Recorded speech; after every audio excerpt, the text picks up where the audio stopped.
Good morning. Welcome to Science Seminar for today. I hope you enjoyed a warm, dry day today. It seems so much warmer and drier than yesterday. It was very cold and very wet. Today seems like a balmy day, doesn't it? Yes. So anyway, on this very balmy day in January, wow, we're going to have a science seminar. But before we do, I want to announce another event that's going to occur on Saturday, 25th, at the Red Oak Baptist Church, which is pretty easy to find. You go up Moberly, hang a right on Birdsong, hang a right at the fire station, and just go down a little ways, and you'll come to the Red Oak Baptist Church. And they are going to do a little historical, engineering, industrial sort of talk from 1 o'clock to 3 o'clock on what's called the Big Inch, which starts here in East Texas and runs all the way to New England. It's a pipeline that was used to carry oil back in the 30s, 40s. I think it's still used today. And you can come and hear about the history of oil in East Texas and how that oil was used to win the war in World War II. So many things won the war in World War II. So East Texas oil won the war of World War II. If you want to come to this talk, we'll hear all about that. So that's Saturday at 1 o'clock. So if you get up early, get your homework done early in the morning. Need that early afternoon break. You can do that from 1 to 3. Then get back to campus in time. You get dinner, and then do your evening studies. Yes? So get right in there. So write that into your schedule today before you forget. That's Saturday, January 25 at the Red Oak Baptist Church on Martin Luther King Boulevard. Now today, we will have with us a couple of biologists. Yes, you probably know both of them, Christina Spencer and Gregory Frederick, and I'll let them tell you more about themselves and about what they're going to be talking about today. Let's give them a warm welcome.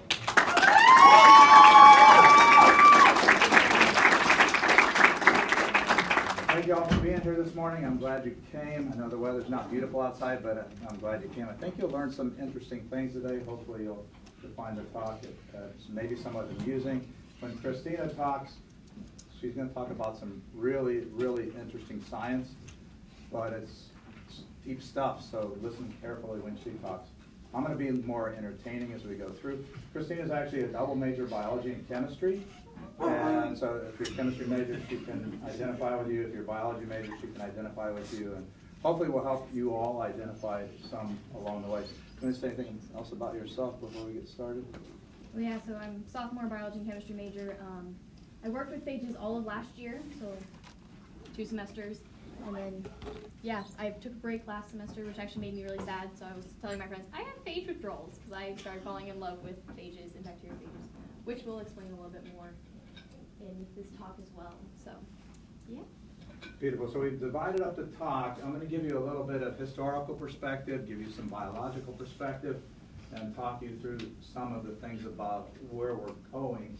Christina was involved in a research project, and she'll describe that to you. The last couple of years have had quite a bit of recognition. So I wanted to give her an opportunity to talk with you about the research that she had done.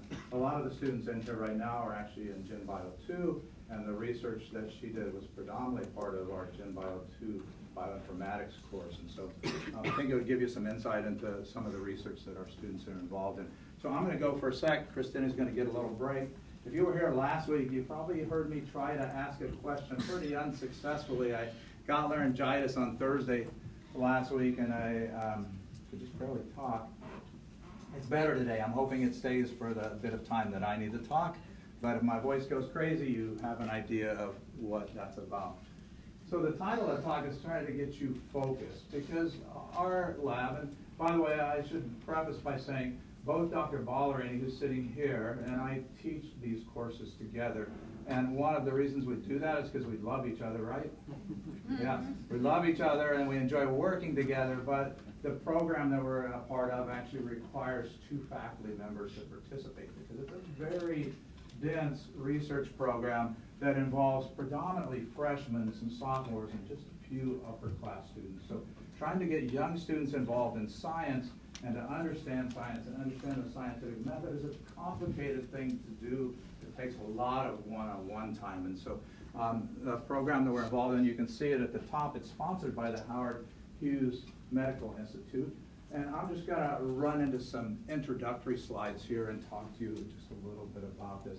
Probably all of you, if you've paid attention to the news at all, you've been hearing about bacteria that have caused disease, many of them for hundreds or thousands of years, but now we're seeing strains of these bacteria that actually are antibiotic resistant. And there are strains of these bacteria, many of them common, that we actually do not have any antibiotics that we can treat. That's a huge problem, and you may not be aware of it, but even after Harvey in Houston, there was a young man about 35 years of age, very healthy. He went in to rehab a home. He got nicked on a nail. He got a bacterial infection that we didn't have any antibiotics to treat, and he died within a week or 10 days after getting that infection. It's a huge problem. If you're not paying attention to the news, it's estimated that 20 or 30,000 people a year die in the U.S. due to these types of bacterial infections, and around the world the numbers are in the hundreds of thousands per year of individuals who are dying from bacterial infections caused by bacteria that we have no antibiotics to treat. It's a huge problem. I think you can envision it. This slide's from a review. It's a review on antimicrobial resistance, and they're guesstimating in 30 years there'll be close to 10 million people per year that die from these types of bacterial infections. So I think you can begin to see that it's a huge problem, and it's a growing problem. So pharmaceutical companies are slow in producing new antibiotics. Dr. Hathaway's got some students trying to do some of those things, but one of the problems is antibiotics don't make a lot of money, so there's not a lot of money to pump back into research to try to develop those new antibiotics. And so far there hasn't been a lot of external funding. The other problem is as soon as you make a new antibiotic, many of those same bacteria become resistant. They mutate and become resistant to that new antibiotic. So it's a huge problem. So those are called superbugs, and that was part of the title on this talk. Those bacteria that are resistant to antibiotics, and especially those that we call extreme drug resistant, that are resistant to all of the antibiotics we have, are those bugs that we call superbugs. Superbugs because they've gotten superpowers. We saw their cousins before that didn't have a lot of powers, and now these new versions came out that are really powerful and can kill us pretty easily. So those are the superbugs. When you hear about viruses, you probably think about some of these. These are some pretty common viruses that if you've listened to the news, you've seen some of those. This little guy down here, the pointer doesn't work, the little round one that's labeled Zika, that was one that causes problems for fetuses in women who are pregnant. Ebola you heard about, that's been a big problem in Africa. All of those others, rabies is constantly having outbreaks. Influenza, some of you might be dealing with that one right now. HIV you're aware of, adenovirus, some of those cause a common cold and other diseases as well. Those are the types of viruses. When I say virus to a prospective student or their parents, they think we're going to be working with these kind of viruses that might make their child sick.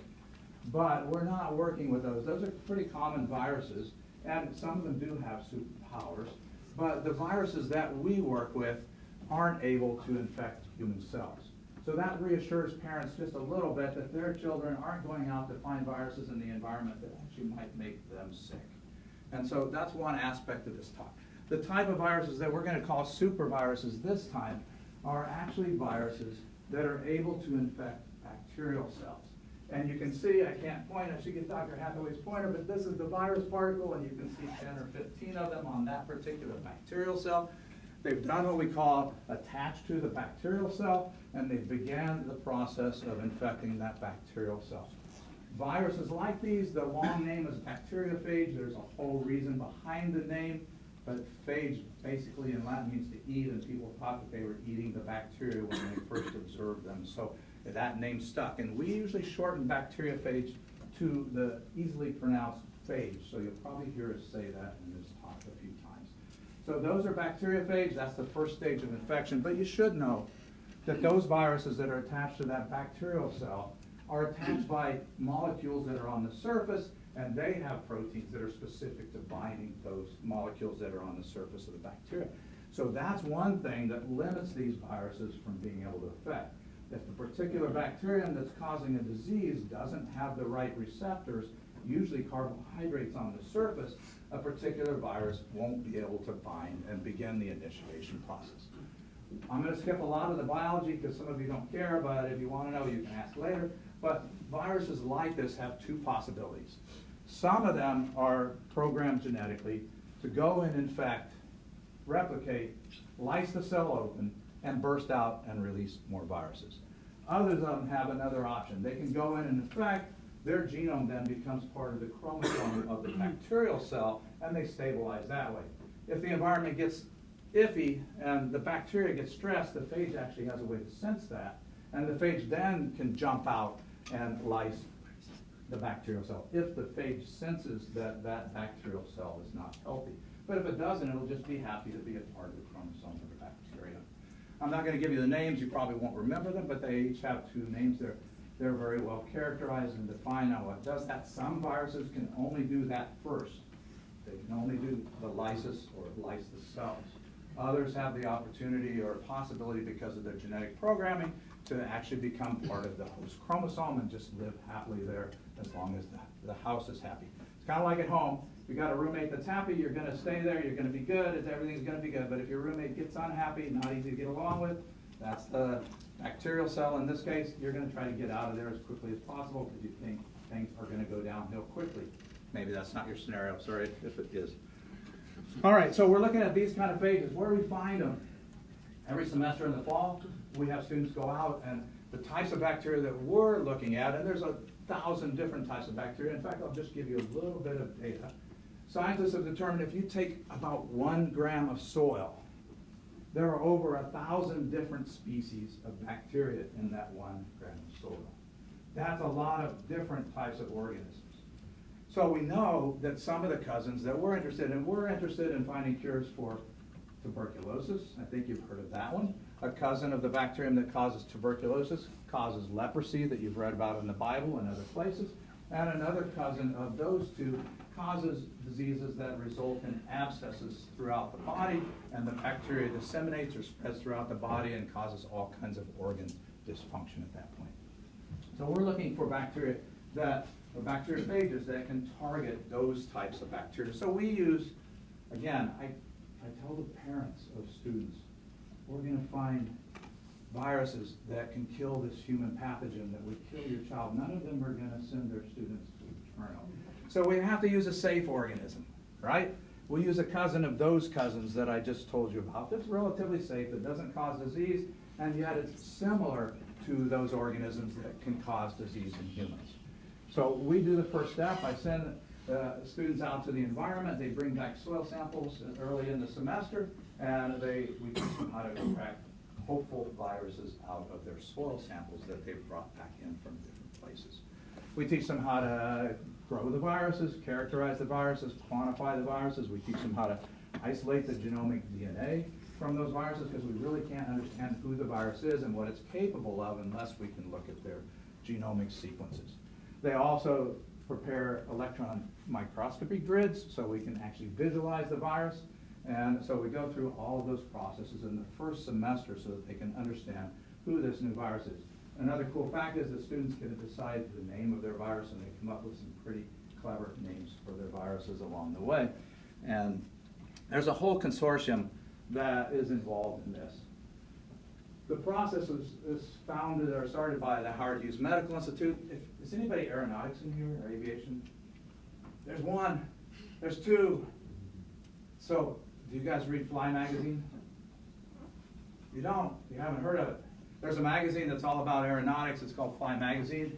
In 2014, they listed the top individuals who contributed to the field of aeronautics. Howard Hughes was listed as number 25. You should go look it up. He's a pretty interesting guy. He founded Hughes Aerospace. You guys are too young, but the older people in the room will remember Trans World Airlines. He bought Trans World Airlines. He started another airline, named it after himself. Might have been a little proud, I don't know. But he became a very, very rich individual. And he was big in aerospace. He got so much money, he said, I'm tired of that, I'm going to go be an actor. So he was an actor for a while, made some B-class movies. But anyway, he was a little bit eccentric. He died a billionaire. He left billions and billions of dollars, and he started 2 different foundations. One is the Howard Hughes Medical Institute. Currently, their endowment's 22 some billion dollars that they have in endowment. That's not a small chunk of change. Their annual revenue every year is about $2.4 billion. That's a good chunk of money. So pretty substantial organization that we're working with. They're predominantly focused on looking for biological and medical sciences. But one of the other areas they focused on is research and introducing research at the early stages of undergraduate study. And that's where we really are. We're part of this Science Education Alliance. We applied for this, and it's an application process. It's pretty competitive. The year we applied, there were over 100 schools, and 16 schools were accepted into the program. At that point, Laterno was one of those. That was, we applied in 2015, just shortly after I got here. And so their real purpose is to get students involved early in authentic research. What that means is doing research that's going to make discoveries that ultimately no one else has done before, and find something new that will contribute knowledge to the scientific community. So that's all of what the Scientific Education Alliance is about. And they do that through these course-based undergraduate research experiences where you integrate research into your undergraduate course. A good number of the students that are in the room have been involved in this process. This is just a little summary slide of what's been involved. We came in cohort 8. We've been in for 5 years, so I guess that makes about 12, 14 years that the program's been going. This slide, the data is from 2018. It's the most recent update I could find, but over 25,000 students across the U.S. have been involved at this point. In 2018, I'll just drop down a little bit. There were 136 colleges that had been involved. Some of those come and some go. Not everyone's still active. That gives you some ideas. 56 of them, less than half, are big research institutions. The others are predominantly undergraduate institutions. That's the PUI on the bottom right there. That's us. All right, they give you some other information. When we find these viruses, they go into a database. And in 2018, there were 15,000 pages that were in that database approximately. And of those, 2,600 had been sequenced so that people could begin to look at them. But as of this year, there are over 32,000 viruses in the database. Undergraduate students have isolated 32,000 viruses that nobody else has seen before through this process. Of those, 3,700 have been sequenced and entered into GenBank. Over that have been entered into GenBank. That means the students went all the way through the process. They were able to characterize their virus, isolate the genome. The DNA is usually sequenced at Christmas. Then they come back in the second semester and do what our students are doing now, figure out what the genes are in the genome, what functions they might have, those kinds of things. And then out of that, if you look at 2018, there were 120 publications. So in the last 2 years, there's been 640, 50 publications that have come through this consortium reporting scientific knowledge that's come through research produced by undergraduate students and their faculty, just like many of you. It's a significant body of scientists. And prior to this, there's a science publication, Science, one of the top 3 journals for science.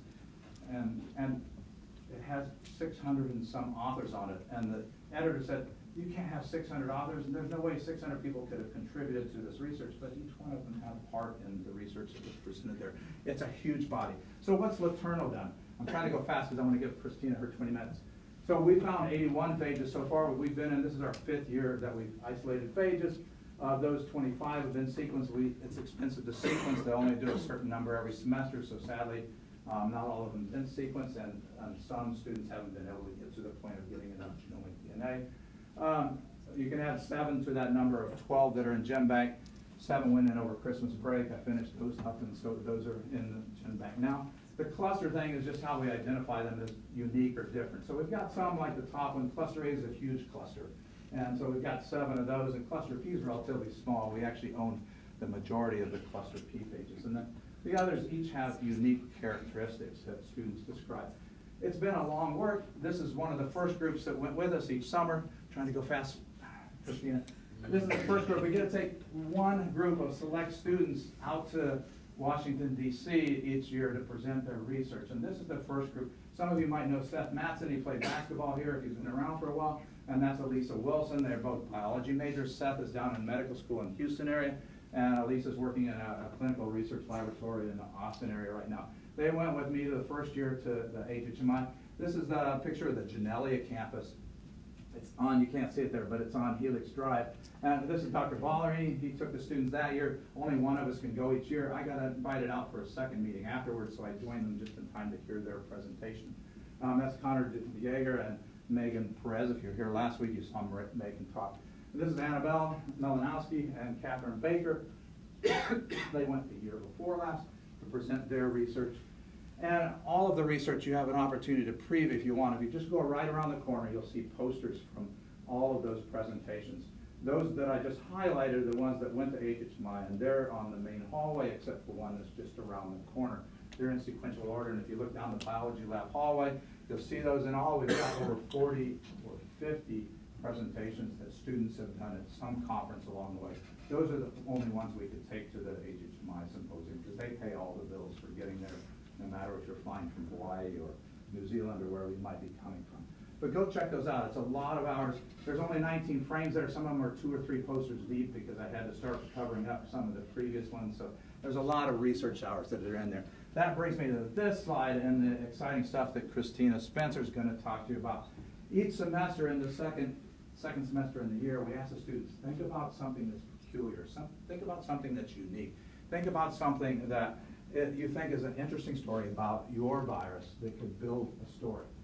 And each year, the students have an opportunity to present at certain local conferences and regional conferences, and then Dr. Ballerini and I decide which we should take to represent Laternal University, to represent us, and of course to represent Christ as they're going out to the main campus, research campus for HHMI. So last year, they said, sorry, we can only afford to pay for one student to come.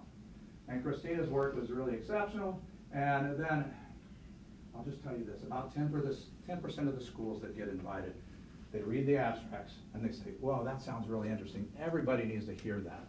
And so usually 10 to 15 of the 120, 30 universities that are represented, their students will be asked to give an oral presentation in addition to the poster presentation. The first year, it was our first time. We'd never been to this symposium. We didn't know what was going on. But every year since then, our students have done such exceptional work that when the organizers read their abstracts, they said, hey, we not only want you to do a poster, we want your students to do an oral presentation so that everyone can hear the incredible work that your students have done. And so I think that's a pretty high reputation for Laternal University to be recognized in that way. So I wanted to give Christina an opportunity. She said 20 minutes. We'll see how she does on that. It's your turn. Have fun.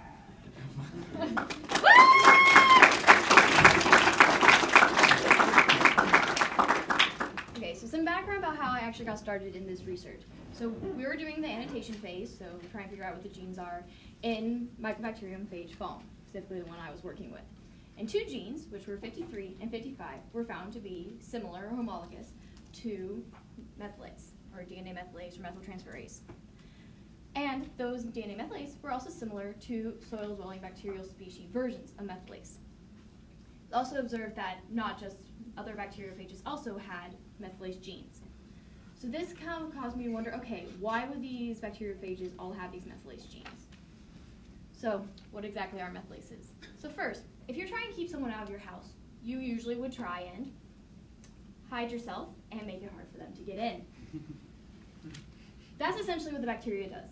They have a restriction modification system that takes restriction endonucleases that come in and say, okay, I don't like this thing here, and takes it out and cuts it out and throws it out. No, I don't like you here. But how does it know what to keep and what not to keep? So bacteria have DNA methylases, which come along and they take methyl groups and add it to their DNA in a specific sequence, saying, okay, this is me. So then when the endonuclease comes along, it goes, oh, there's a methyl group, that must be me, and then throws out something that's not theirs. And multiple DNA methylases are very common in prokaryotic or bacterial genomes. So there's different types of DNA methylase. There's cytosine-specific, which go to your C of your DNA. There's also adenine-specific, which go to your A of your DNA. And there's site-specific, which is actually the more common one, I think, when I was looking for specific types I was looking at. And for that, it's like, okay, here's a sequence that's like, okay, this is what my endonuclease will find and goes, no, this isn't good, and cuts it out. So they make sure they add a methyl group. And you can't just get these methyl groups from anywhere. You have to get them somewhere specific, which traditionally is, or a very common one, is as-azoylmethionine, or SAM for short. So now, that's what methylases are doing in bacteria. But what are they doing in bacteriophages? So the function in bacteria are known, but in bacteriophages is actually not that well known. It's hypothesized, but it's not tested or looked at as much as I would have expected. So my hypothesis was due to the similarity to the soil-dwelling bacterial species, that these methylase genes were acquired for survival in the bacterial host. This also led to the question if two methylases were from there, what about the genes surrounding these methylases? Did they also come from a previous host? So this study and what I did is various computer tools or bioinformatics tools to be able to try and figure out the possible origins and significance of the methylases in bacteriophages. And the working hypothesis was that the acquisition of these DNA methylase genes was to be able to determine host range, so in other words, where can the bacteriophage live, as well as be able to be stable inside of the bacterial host. Okay, but how do we actually know that these genes are methylase if we haven't tested it? So there's various programs we use. One of them is HHPRED, which allows us to take the protein sequence and compare it to crystal structures of known proteins that have been tested as methylases. And both 53 and 55 showed high homology or in similarity to these DNA methylase genes. We also used Swiss model, which allowed us to be able to compare the actual hypothesized crystal structure of Phalm53 in the top and Mycobacterium abscessus, which is a specific bacteria that was found to be similar to Phalm's methylase genes. And as you can see, just some of the foldings are fairly similar across between the two. So my main research, this looks like a lot, we're going to break it down and go through it. My main research was actually with this protein phylogenetic tree. It's a really big name. Essentially, it's kind of similar to those evolutionary trees you guys hear about in high school, where if you're closer together and shorter branches, that means you're more closely related and more similar. And farther apart, less closely related. So first, we're going to look at Phalm53 and 55. More analysis of trying to verify that these proteins were actually methylases. We used BLAST-P, which is similar to HHPRED, compares the genome to those of known proteins. However, it also compares to bacteriophages. So we also then, when we ran BLAST analysis of 53, we found, okay, it's similar to a lot of bacteriophages, which is good. That have been hypothesized as methylase. So we're not too far off.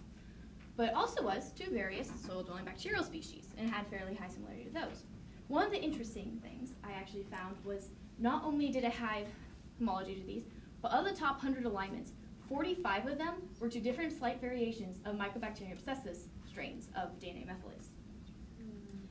55 had a similar trend where multiple alignments with bacteriophages and soil-dwelling bacterial species, and of the 100 alignments, 41 were to Mycobacterium abscessus.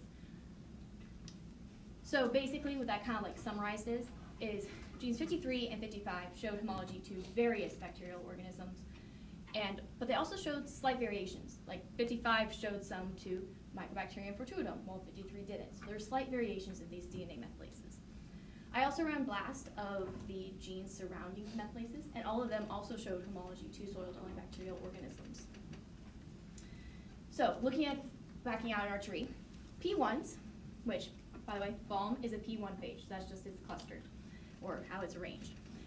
P1 phages are in the top and bottom, because 55 and 53, because they are slightly different, are in two slightly different branches, but they are also still closer together. 55 is in the top, 53 is in the bottom. And the surrounding things with them are other P1 phages, as well as some bacterial organisms that are similar to them, specifically Mycobacterium species. Another program we used is FAMRater. It might look like a lot, but it actually is fairly simple to understand when you start working with it. Purple, in between the two rulers technically, that means that there's high homology or high similarity between them. And as you can see, there's a lot of purple between the three different P1 phages. And our DNA methylases, where the arrows are what I was typically looking at. But the region, 46 through 57, is the region I ended up expanding out into. I was like, okay, I wonder if this trend or these genes are kept similar. And they actually are. In that region are the methylases, endonuclease, and some other DNA binding proteins. So all these proteins are related to maintenance of the DNA. Also during my annotation of P1, I noticed that there are some similarities between P1 phages and N phages, as you can see by the purple. So I was like, okay, logical next step to see if these methylases are in other phages. I'll look at N phages. which I looked at Xeno and Aggie. So I started looking at the N phages, and their family also shows something similar. They had methylases, and in the region, they had DNA binding proteins and important things to the maintenance of the phage genome. And when I ran blasts, they also showed homology to soil-dwelling bacterial species, specifically Mycobacterium.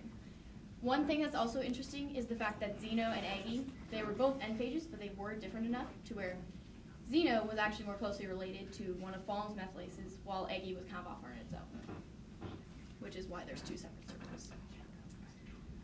So next I was wondering, okay, so these were all Mycobacterium species. I wonder if this trend continues for phages that were isolated or found in other bacterial species.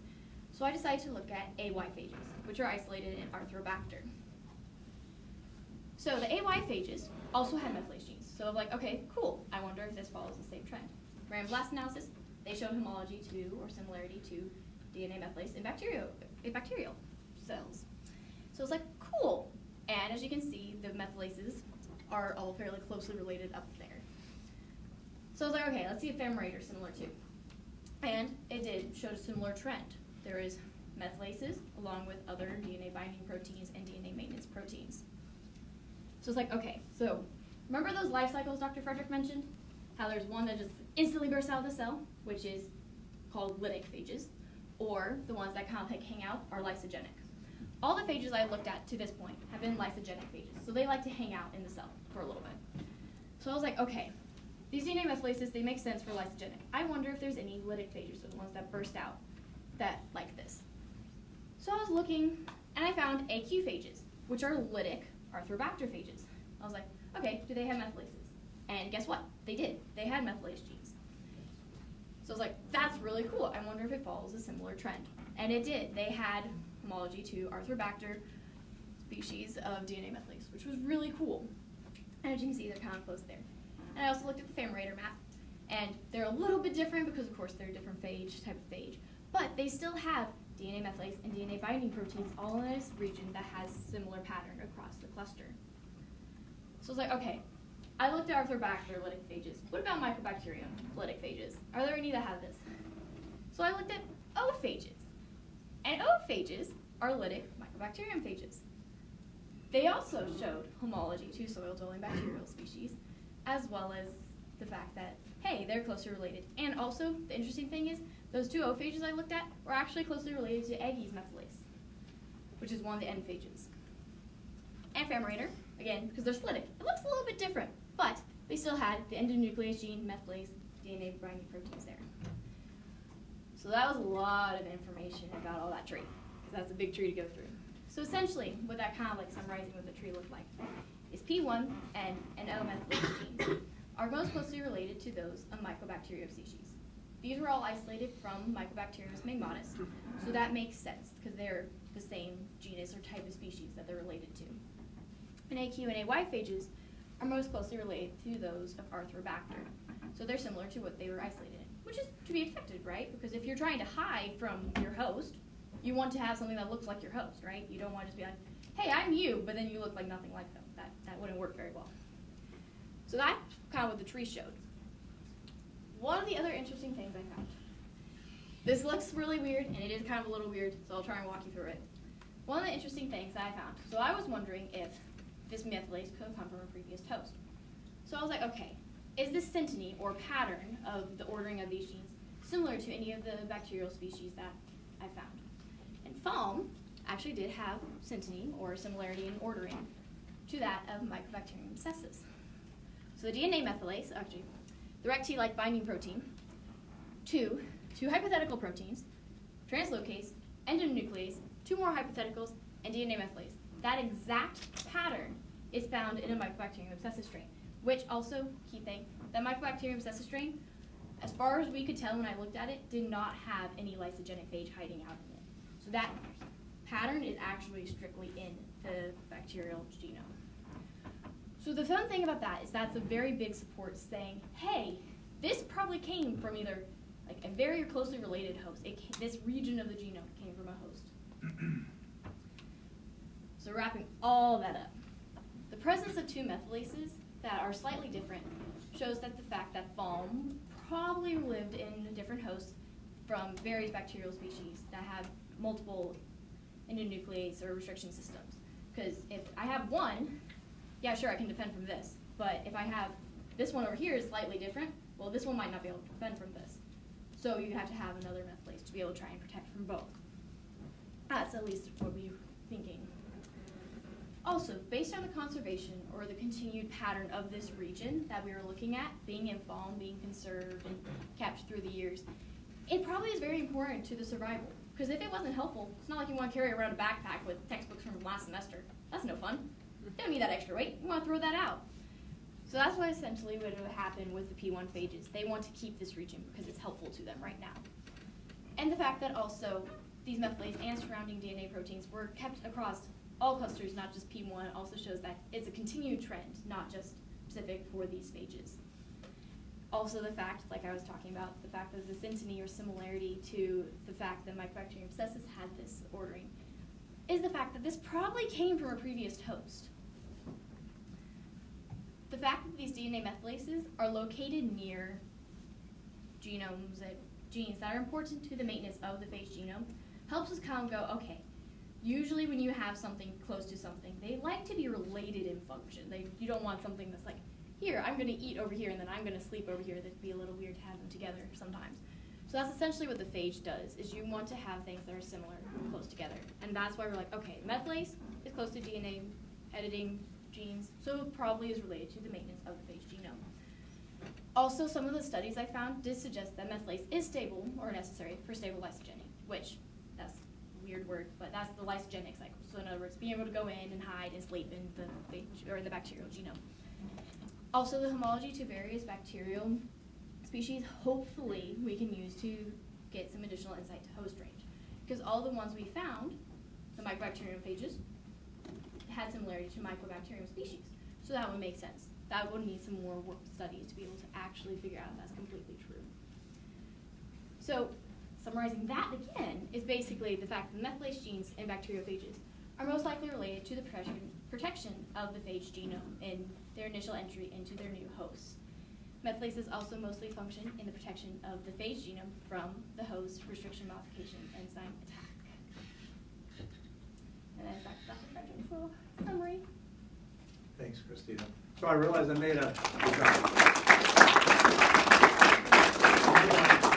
terrible admission as I was handing off to Christina. I told you the story of how HHMI had said we can only afford to send one student to present this last year. And we were all disappointed because Dr. Ballerini and I didn't find out until very late in the semester, and had been two each semester prior. So we had to select one student to go present for representing Laternal University, and we decided to choose Christina. But then after the organizers got everything sorted out, they said, they told Dr. Ballerini and me, we have enough money left that your students are so good that we want to give the opportunity for a second one of your students to come to be a part of the symposium as well. So if you remember back to that slide that just before we transitioned,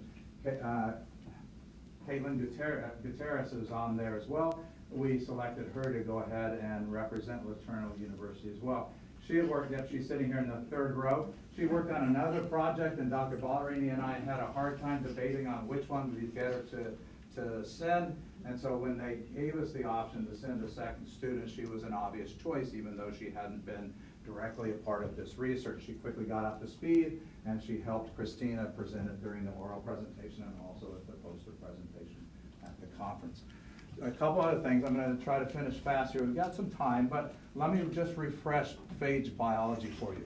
Remember what we talked about when I had that picture of the super virus up there? The first step of infection is for the virus, and essentially it looks like this. It's got little fingers we call tail fibers, and they're proteins that make those up. And if you look at the posters out there, Connor Dieger and Nicholas Leonard and also Megan Perez did a really cool study our second year and looked specifically at those proteins and found that those proteins have domains that are just like other proteins that are able to bind to carbohydrates. The outside of the bacterium is all covered with carbohydrates, and that makes sense. The proteins at the end are able to bind to certain carbohydrates. They started looking at host range, which Christina mentioned, because not all viruses can infect all bacterium, and that's one of the first limitations of whether the virus will be able to infect, is if the virus can actually touch down and grab onto and attach to, we call it absorb onto, the surface of the bacterial cell. That's just the first step. The outside of the bacterial cell is a rigid cell wall.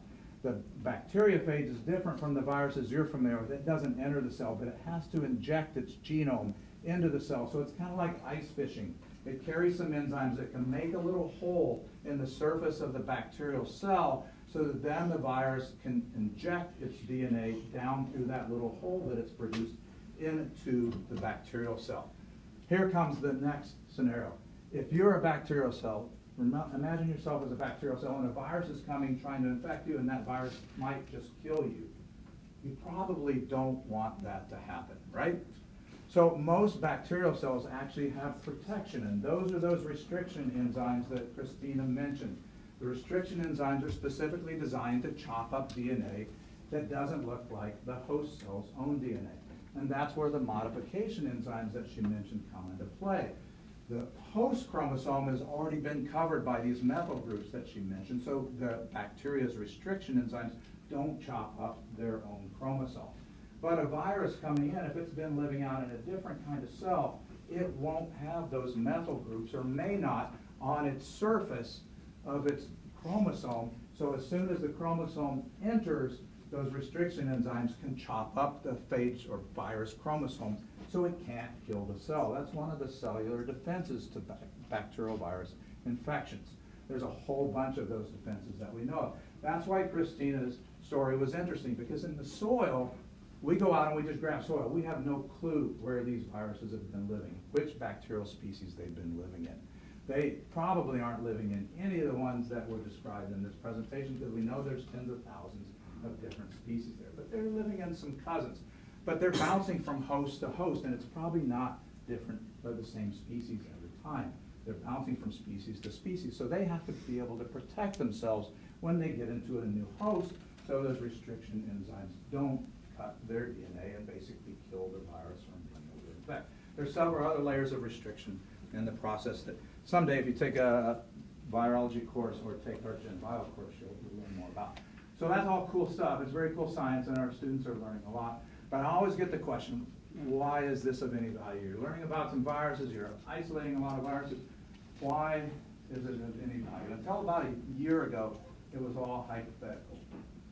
But the real purpose of all of this large consortium that's isolated over 30,000 viruses, is to find viruses that can kill those bacteria that can kill humans. I went on a recruiting trip to some Christian international schools in Asia this summer with Dean Fraser, and one of the things I asked the students that we talked to was if you could do something that saved another person's life, and it was within your power to try to do that, would you do it? Every student there said yes. And that's exactly why we're involved in this program, is to try to save someone's life that's ultimately going to die if there's not a cure for their disease. Until a year ago, we thought we're going to make a large collection of these viruses. Maybe someday we'll have the option to use them, and then we don't know when that might be. In fact, 2 years ago, the head of the program, Graham Halfwell, you'll see in a minute, gave a talk, and he said, I don't know if we'll ever get to use this. I don't even know if the FDA will ever use this. Along comes this little girl. She's a 13-year-old girl. She's got a bacterial infection with the bacterium that you've heard mentioned many times in Christina's talk, Mycobacterium abscessus. It's the third one that I mentioned, that disseminates or spreads throughout the body, and it makes lesions or abscesses all over the body. She had that infection. It's very, very difficult to treat because it's disseminated through the body and it's very drug resistant. Let me see if I can get this video to play. I'm just going to play this for you. Is the volume up, Gary? Let me see if I can get it. I hear it here, but you might have to help me. It's been a while. At age 15, she needed a double lung transplant. There were complications. Can you guys hear? She contracted an infection, and her liver began to fail. She was given less than a 1% chance of survival.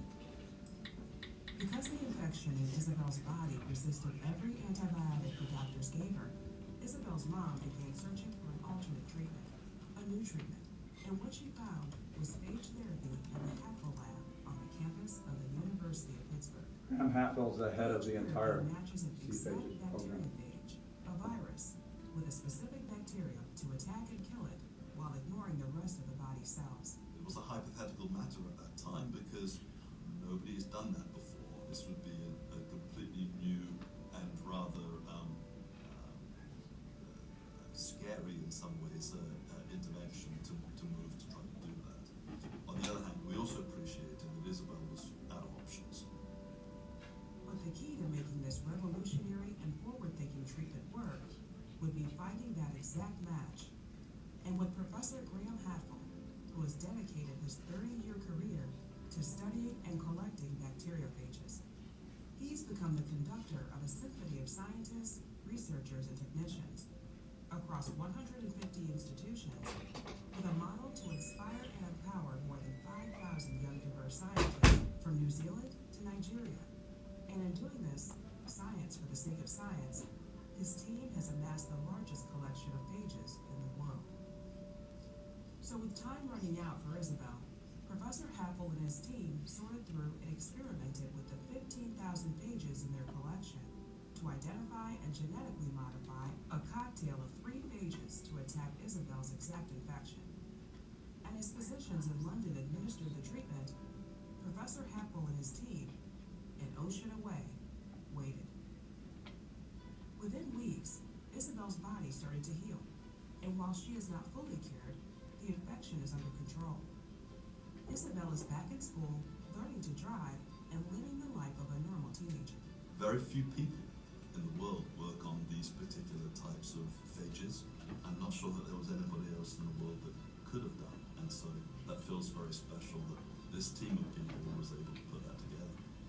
This was the first time bacteriophages were used to treat a mycobacteria infection and the first use of engineered phages.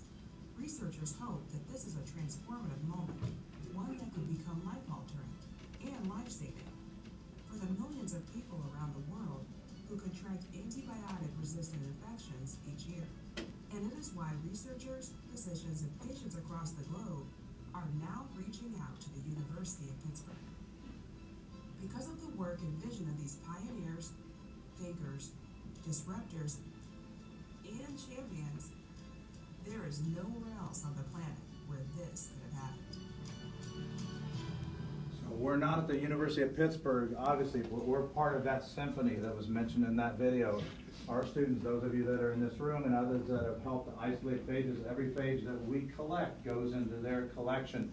And then when a pathogen comes, one of the limitations is when that girl was diagnosed, they had to actually give her bacterium culture to figure out which of the phages could infect that particular strain. It's a time-consuming process.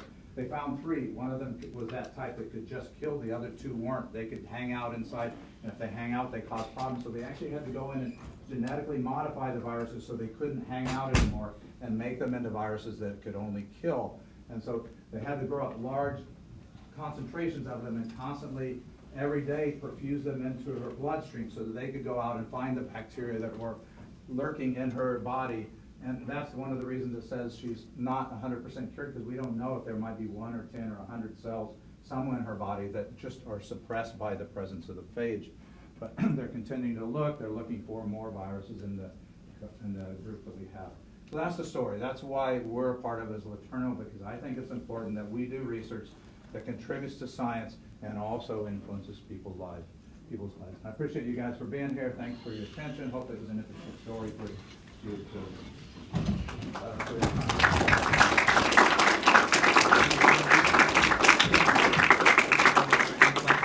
If there's a question or two, Christina will answer them all. If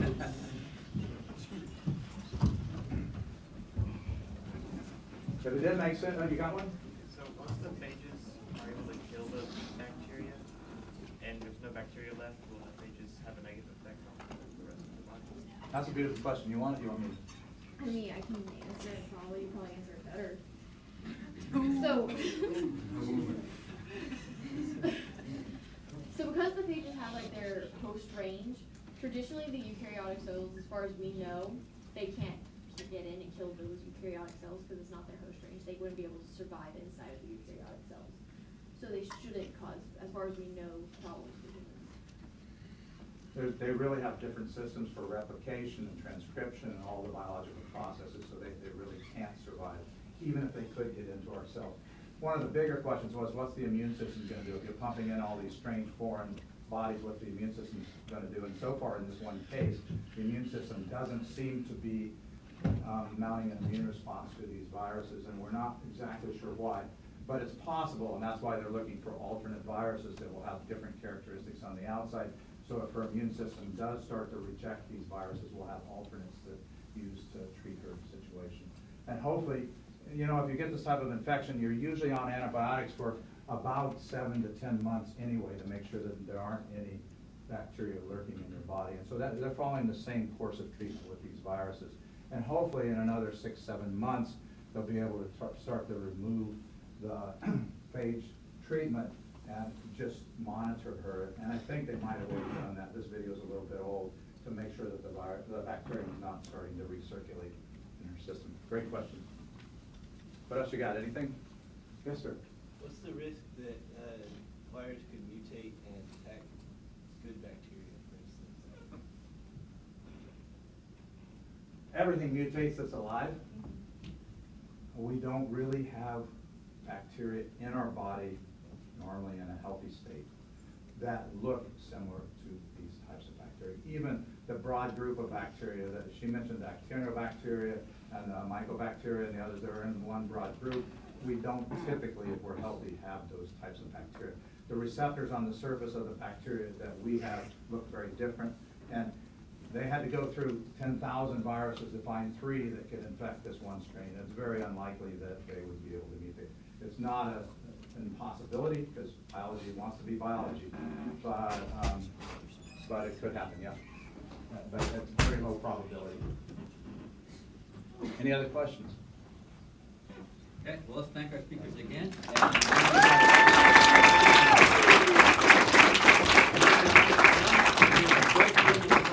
Nice job. Sorry, I didn't leave you a lot of time. Very good. Do you have I did have one question. Yes. Okay, so you were seeing the very strong homology in synteny with abscesses. Why didn't we see that with smegmatis? The Sorry mods until are I a problem. compile stuff here. Fact Yep, that yep.